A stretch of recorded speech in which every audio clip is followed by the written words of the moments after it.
تاریخ بلعمی میگه که یزدگرد سوم پادشاه ساسانی در مرو در آسیابی توسط یک آسیابانی کشته شد و به آب افکنده شد.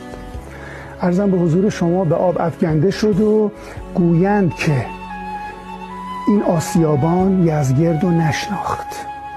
یزدگرد بهش گفت که من تو رو توانگر میکنم در این دنیا، تو منو نکش. گفت چی بهم میدی؟ گفت این انگشتری که دستم هست نگینش از یاقوت سرخ، من مانند اون در جهان وجود نداره. گفت من نمیدونم اینا چیه، 4 درهم نقره مزد امروز منه، اینو به من بده تا تو رو نکشم. گفت ای بدبخت، این از خراج کرمان و فارس هم بیشتره.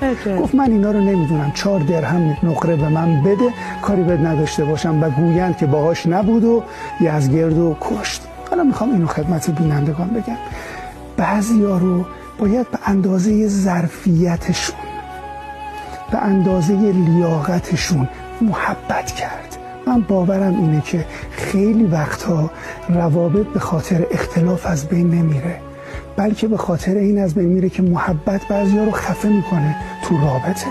من میخوام بگم یه تعادلی برقرار بشه و خیلی هم به دیگران و به آدما پیله نکنین، چون توهم پروانه شدن میگیردشون.